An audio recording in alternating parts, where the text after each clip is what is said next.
Nagsalamat og may buntag kanimo Kuya Prever Cañones og of course atong nga sukidig paminaw nga naminaw sa atong programa karong buntaga. Ang atong kaabag karon mga kaigsunan si Douglas Nazareno.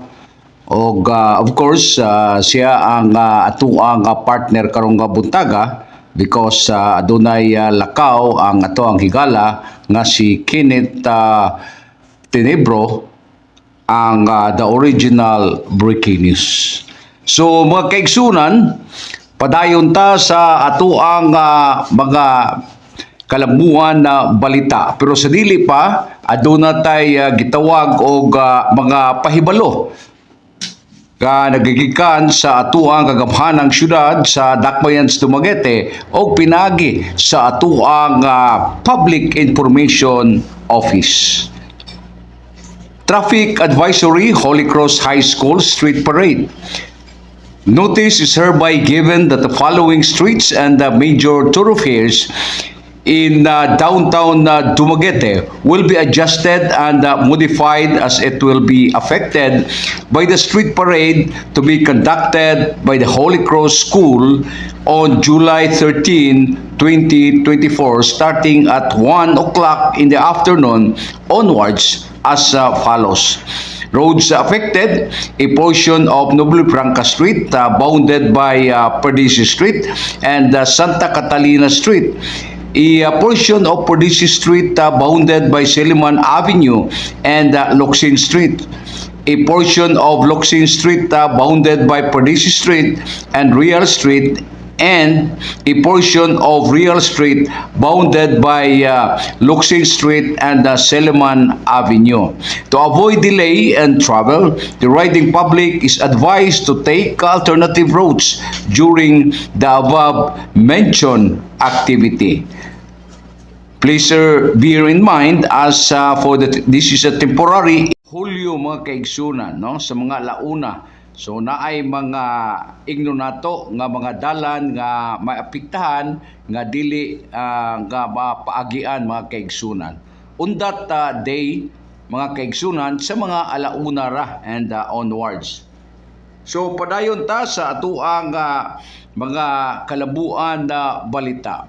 Young job seekers complete life skills training for employment.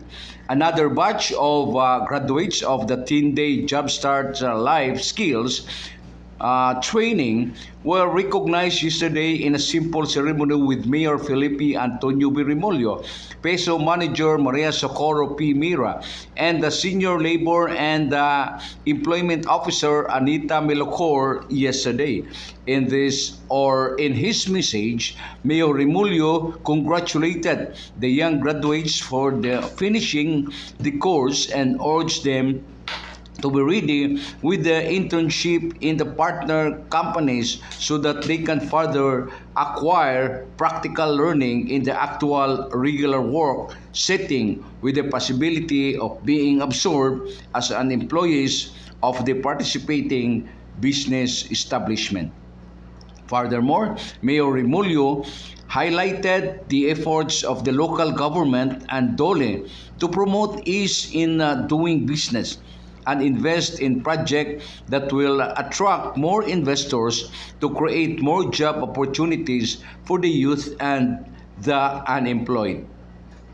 Jumpstart Philippines is a program of the Department of Labor and Employment, CONDOLE, in partnership with the local government of Dumaguete through the Public Employment Service Office or PESO, preparing young Filipinos for employment. The Jumpstart Philippines program is also one of the key reasons why Dumaguete City was awarded as the 2024 Regional Best Public Employment Service Office or PESO for component cities in the entire Central Visayas region. Dugang sa atuang mga kalambuan na balita, local officials from Maria Siquijor learned Dumaguete's best practices in good governance. Local officials from the municipality of Maria, province of Siquijor, led by Mayor Roselyn Asok, met with Mayor Felipe Antonio B. Remolyo yesterday in line with their study tour to learn the best practices of Dumaguete City for possible emulation back in their town. The delegates from Siquijor toured and received lectures on the operation and system of the Central Material Recovery Facility that converts solid waste into hollow blocks, pavers, and plastic chase. Dumaguete City was awarded as Best in Resource Recovery in a Central Material Recovery Facility among all the cities and municipalities in Region 7 or Central Visayas by the Department of Environment and Natural Resources, Environmental Management Bureau, Region 7. They also visited the Siptage waste water treatment facility that processes dislodged water to ensure the cleanliness and the safety of the underground water supply.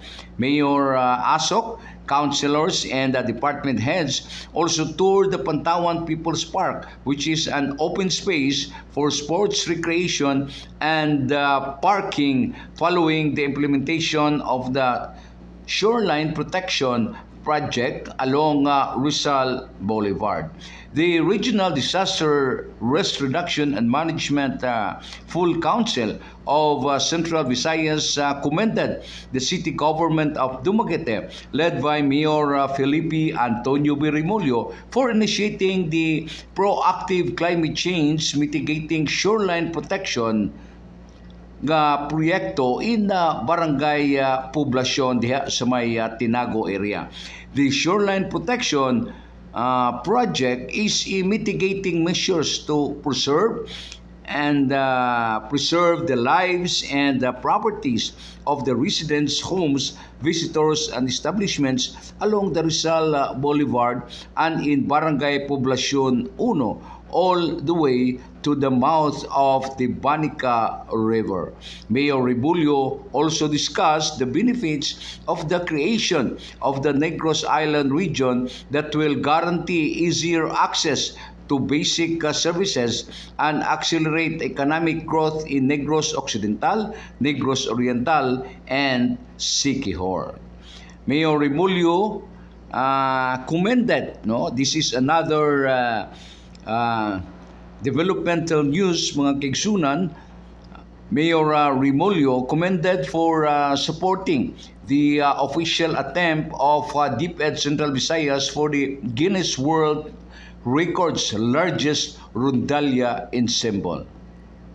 The Department of Education Region 7 Director Salustiano T. Jimenez and Let's Play founder Casper Hansen expressed their profound appreciation to Dumaguete City Mayor Felipe Antonio B. Remolyo for his unconditional support in the official attempt to set the Guinness World Records for the largest rondalla ensembles in the world. About 554 rondalla players belonging to DepEd Region 7, including a delegation from Dumaguete City Schools Division, gathered at the Madawi City Cultural and Sports Complex last June 28, 2024, earning the certificate as record holder as the largest rondalla ensemble in the world by the Guinness World Records. The delegates from Dumaguete City paid a courtesy call to personally convey their appreciation to Mayor Remolyo for his support, along with a plaque signed by Director Jimenez and Mr. Hansen. Accordingly, Casper Hansen is the founder of Let's Play, a program that uses YouTube to teach school children in the Philippines on how to play the guitar.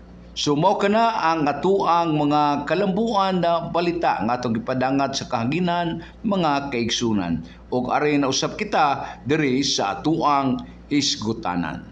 Kining atong gisgutanan, mga kaigsunan, mga opinyon, atong obserbasyon o paanalisar sa mga sitwasyon mga kaigsunan nga diin may kalimbigitan ang mga katawhan. Okay, so ang atoang topiko karon mga kaigsunan kining kabahin sa kining tongpats and SOPs. Kay natinga mga kaigsunan, ang atong mga kaigsunan, unsay pasabot anang tongpats? Unsay pasabot anang SOPs? Kanang tongpats gibalir na patong. Kanang SOPs mga kaigsunan, standard operating procedure to give percentage to the politician or sa iyang mga kaabag. So mauna mga kaigsunan kipasabot niya na. Si Mayor Ipe Remulyo wala gyud nay ikahatag nga salapi sa mga katawhan. Nganuman mga kaigsunan, wa gyud siya ikahatag. Dili susama sa uban nga daghan kayong kwarta, daghang sapi mga kaigsunan. Sayran mo. Kining amo ang programa 30 minutos lang. Pero ang ilaha mga kaigsunan, kada programa tagsa ka oras sa usa ka adlaw kaduha mo programa. Buntag mo programa na sila'y radio program, pagkagabi na nasab sila'y radio program. Unya ang ilang tigpamaba magkaigsunan 5 ka buok, 3 sa buntag, 2 sa gabi. By that mga kaigsunan, if imo na siyang anilasaron, if you have to analyze, pirting dakuas balaryan. Pero kaya magkaigsunan, di po sila nato na ikatinga, kay ado naman sila daghang sapi. Kumbaga, daghan silang kwarta magkaigsunan nga ikabayad sa mga radio program o sa ilahang talent fee sa ilahang mga tigpamaba. Susama sab sa ako magkaigsunan. Pero ako ra usa, gitabangan og 5 mga kaigsunan. Pero it doesn't matter kay kini sila ako mapuning mga higala mga kaigsunan unya kining amo ang gipanglabay dire mga issue or tubag sa issue mga kaigsunan, no?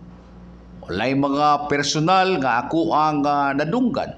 Kay for me, it is not good kung aduna tay mga pag-atake personal. Kay kahibaw ka ining radyo mga kaigsunan. Di pa man init kayo pero few months from now mga kaigsunan gilas na kayo. Nganuman magagira nas kahanginan mga kaigsunan. So kinahanglan hugot atong bakos ug andam ug tagana nga mosugubang sa mga issue nga ilabay mga kaigsunan nga ato asab nga tubagon og ato ang isyu nga kinahanglan sab sila nga motubag. So mao na mga kaigsunan.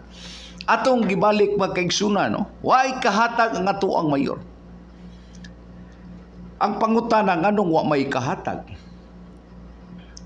Tungod kay ang atong mayor wala man ni nangawkaw sa kaban sa panudlanan sa ato ang City Treasurer's Office sa kagamhanang syudad sa Dakbayans, Dumaguete. Ikaduha, wala sab ni nagtungpat sa mga proyekto. Ikatulo, wala sab ni nangayo og mga SOPs. Ang mga proyekto nga iyang ibid mga kaigsunan adto sa BAC. Dili na iyang trabaho kundi trabaho sa BAC. Sa BAC na ang motrabaho ni anak magkaigsunan, dili ganahan ang atong mayor nga mo influensya ngadto sa BAC. Kay pintalan ka mga kaigsunan. So that is why ang atuang mayor adunay delikadisa.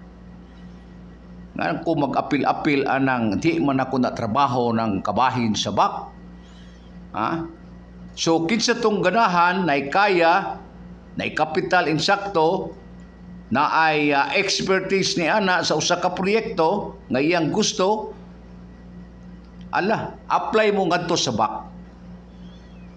Kay dito sa BAC mga kaigsunan, dito nimo makita ang kinsa ang pinakabarato nga mga kontraktor nga mo join or mo salmot mga kaigsunan sa bidding.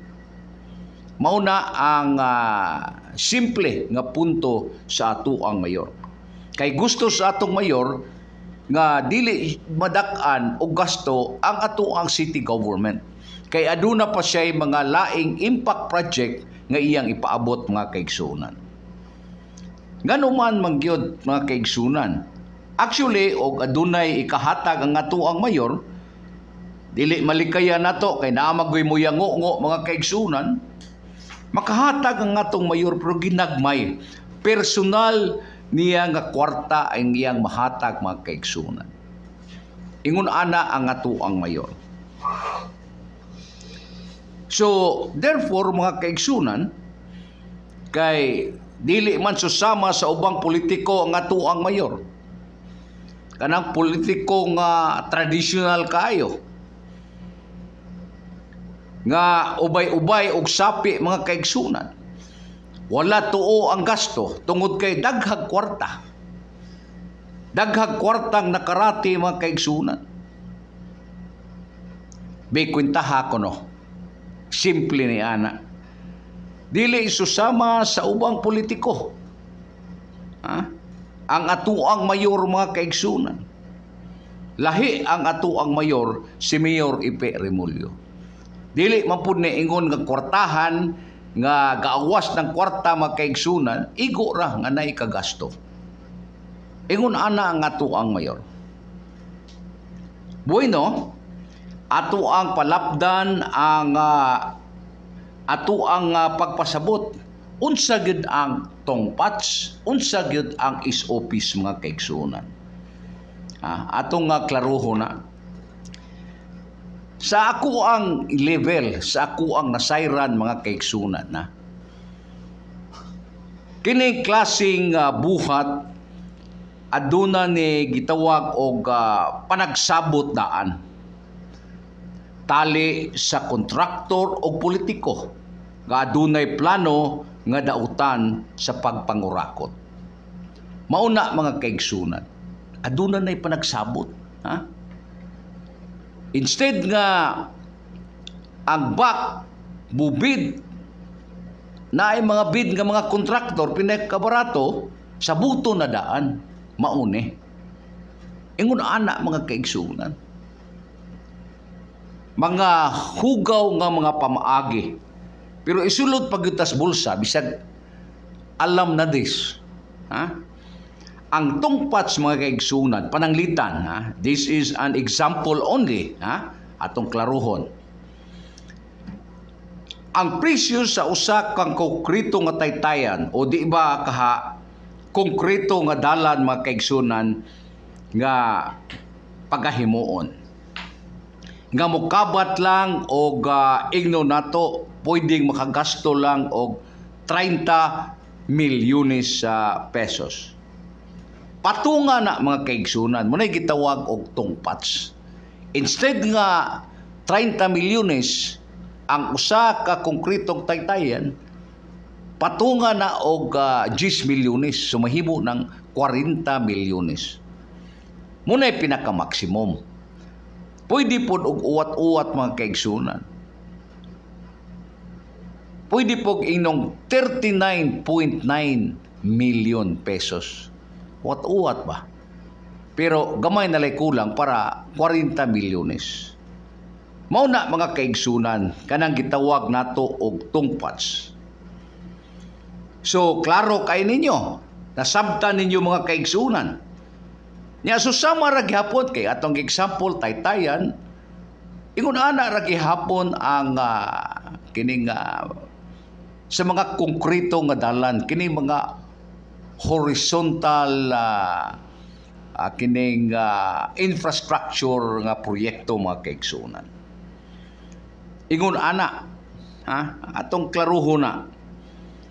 Sa ato pa mga kaigsunan, og ato ang sabton, adunay 10 milyones nga patong. Ang pangutana mga kaigsunan, asa padong ang 10 milyones? mauna ang pangutana nga gatangag og dakong ganti. Asa padong mga kaigsunan? Of course, padong maginas bulsa. Padong bulsas politiko og iyang mga kaabag. Kay di man pud pwedeng suluhon ras politiko.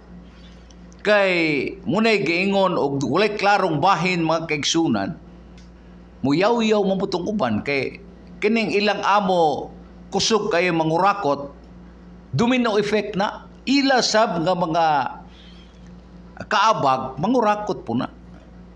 Example, sa patong 10 milyones, mangayo po tagpila ka porsyento, 1% ako. Ingon ana. Unya, og atong klaruhon mga kaigsunan, kanang gitawag nato og buhat nga ingon ini, dili ni siya tarong nga klaseng pagkatao. So aduna siya gitawag og agenda sa iyang kaugalingon nga mangurakot sa kwarta sa gobyerno.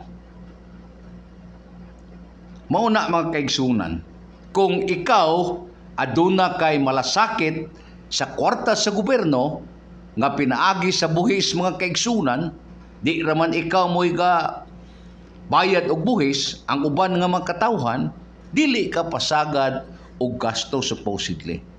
Dili pug ka mangarati og tungpats. Dili nimo patungan mga kaigsunan. Kay pwede man unta rana ang kontraktor makakwarta na sa example sa 30 million. Bahala ang saon niya as long as lig-on pareho nga specs ang ilahang gusto. Kay ibong palabian mga kaigsunan, mahimutang nga substandard ang mamahimo nga proyekto. Mauna mga kaigsunan. Maunang uban, dili ra ko mangayo og porsyento, pero atong patungan.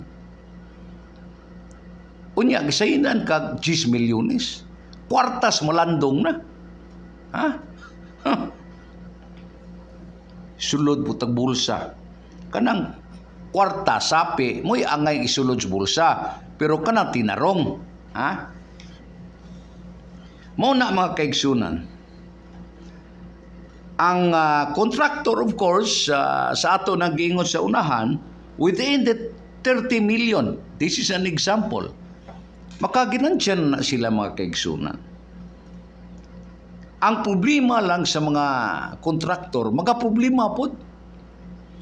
Kay kung ang usa ka politiko, kahapit po na pangayoon tanan mga kaigsunan, sino may ginansya po nila? Magbagulbol po ng mga kontraktor, agrabiha po. Naanay tungpats niya, mangayo pag og 5%. Mauna mga kaigsunan, sakit kayo palandungon. Ang uban nga mga simple nga tao,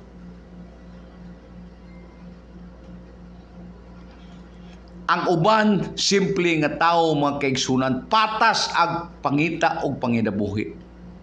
Gasakotot sa mga basura nga pagkakuhaon kay ilang ipatimbang ibaligya. Ang uban, gasakotot sa pagpamaligya, gaginansyag pudyot mga kaigsunan, sinsilyo ra. Para ragod lang mabuhi nining kalibutan. So wala sila'y konsensya mga kaigsunan. Ingon ini ang inyong gusto. Muna'y pangutana ang gatangag dakong ganti. Karon, Aritas is office mga kaigsunan. Kining standard operating procedures. Kay matod pa kuno na ay 10% nga makuha ang usa ka politiko sa usa ka proyekto. So karon, ibutang nato. Kay usually mga kaigsunan, 10% man, unya, naapagoy buhirit nga himuong 30%. Kay nakahibaw na magunsay dagan sa patrabaho, kay labi na og politiko nga aduna pud sila'y construction firm. Kay bawo na mga kaigsunan og pilay ginansya. Muna nga mangayo usab og 30% ang ako. Naungon pa ka. So unsay labas ana og mogama og mohimo og proyekto. Substandard mga kaigsunan kay daghang nangayo. Daghang example ana mga kaigsunan nga mahitabo or nahitabo na. Ang presyo sa usa ka konkreto nga taytayan o dalan nga mokabat og 40 milyones. This is another example regarding SOPs or kining 10% o dili ba 30% nga pangayoon sa usa ka politiko mga kaigsunan. Lakip na ang mga kaabag na ini ha. Ang kontraktor ngadto sa politiko og sa of course kinahanglan man insaktong bahin mga kaigsunan. Kay dili po nimo bahinan og pipila ang imong mga kaabag, di man po nimo sipir ning baba ini. Ha? So bahinan po sila. Murang ikaw kung kontraktor ka, kalot ra ka sa imong ulo nga walay kalaloton. Mauna mga kaigsunan. Kuhaan og porsyento ang 40 milyones like for example o kuhaan na mga kaigsunan og 10% ang 40 milyones pila ra man mokapat na nag mga 4 milyon limpyo. Mingon po tong politikong 4 milyon ra ako Mingon po tong kontraktor. Maura man ato ang 10% nga ikahatag ini politiko. Nya ang ako ang magkaabag ini sao mo ni ay ako na lay mohatag. Paksiya na pod ang kwartas kontraktor nga iyang nagginansya para ngadtos mga kaabag. Pagkahasula mga kaigsunan, puro kwarta isulod sa bulsa. Mauna mga kaigsunan karon umingon ng politiko gamaya raan ng 10%. Upat ra ka milyon bugat kay ni ako ang kamot tinigpirma sa approval. Naapa ko yung mga kaabag. Himuha na laman ng 30%. So, mahimo nga more or less naanasab sa mga 12 million. Ako na'y bahalas akong mga kaabag. Tagaan po niya mga pudyot po yung mga kaabag. Tagaan po niya singsilyo. Parang mabahinan. Ingon anak kaswapang mga kaigsunan. Kanang mga kurakot nga mga tao. Unya, instead nga tuwa mapunta sa mga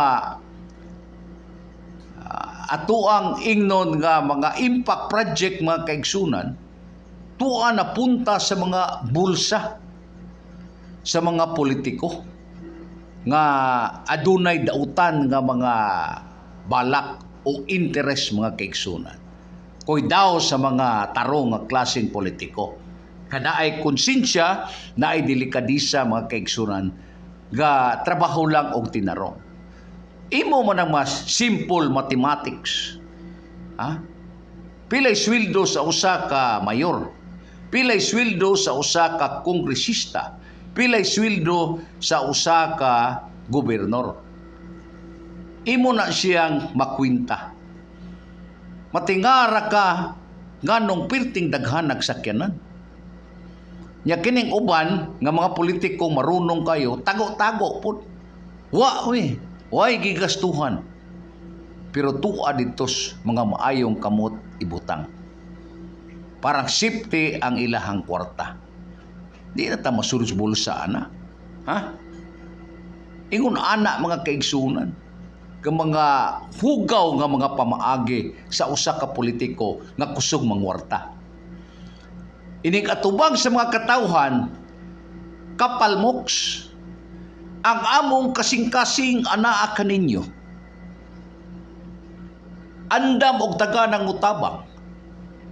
So, daghan patag kwarta dayang ato ang mga nakurakot. Okay ra? Makahatag pa ta. Gipasabot mga kaigsuunan nga ang mga tao gigaling ra sa kaugalingong mantika. Katong ilahang sapi nga nakuha ngadto sa mga ilang mga proyekto, maputi lang iilot sa mga tao o igasto sa uban nga maggalastuhan para sa ilahang interes sa ilang kaugalingon kay gusto sila og power mga kaigsunan. Ngano may kung gusto og power, lami dagoy na kanang bukok, ilugan. Laliman ka mga kaigsunan. Ha? Uskasit sa pamilya, basig na pa'y apo, paapila. Ingon na anak mga kaigsunan.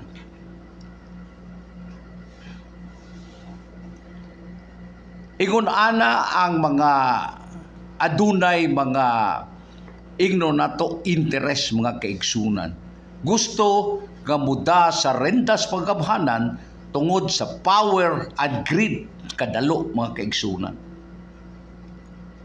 Mauna, muna'y isilsil sa atong alimpatakan mga katawhan. Nga kita kinahanglan magpili ta og insakto nga leader. Magpili ta og leader nga makadumala nato sa tinarong nga pamaagi. Magpili ta og leader nga adunay kasing-kasing kanato nga mulabo ang atuang syudad o di ba ang atuang distrito o dili ba ang atuang lalawigan sa Negros Oriental. Dili kay mulabo ang ilahang mga bulsa. Sulod putang bulsa nga. Ingon ana mga kaigsunan, pasensya ra mo kay ako pobre nga pagkatao. Pero sa ingon ini nga pamaagi mga kaigsunan, pag-edukar, pagpasabot sa atong katawhan para nako mga kaigsunan mao kini ang anggasa nga gihatag sa atong mahal nga kagahom. And we have to take for chance nga atong mga katawhan matagaan og insakto nga kahibalo og unsa ning tungpats and SOPs. Nya wa naman tay igong oras mga kaigsunan, at least nakahatag na ta mga kaigsunan sa sunod at ang ato nga mayor, si Mayor Epe Remulyo mga kaigsunan, mga impact projects ang gihatag sa mga katawhan nga mulabo ang Dakbayans Dumaguete. Ang pangutana, kinsay mosunod? Mauna mga kaigsunan. Pero sa ako ang hunahuna, ang makada o makasunod sa mga kalambuan nga gihimo ni Mayor Epe Remulyo, walay lain mga kaigsunan, iyang anak nga si Attorney Deo Remulyo, in tandem sa atuang the fighter lady mga kaigsunan sa saguniang panglungsod nga diin ubay-ubay na usab o nahimo na panday nga mga ordinansa, walay lain si City Councilor Attorney Carissa Faye Tolentino Maxino. Wa na tay ikong oras, nahagtos na itong tulumanon. Mingon ko kaninyo mga kaigsunan, daghang kayong salamat sa inyong pagpaminaw sa tuang Good Morning Dumaguete. Kining ubos kay gala, Coach Glenn Serion, mingon kaninyo mga kaigsunan, God bless us all.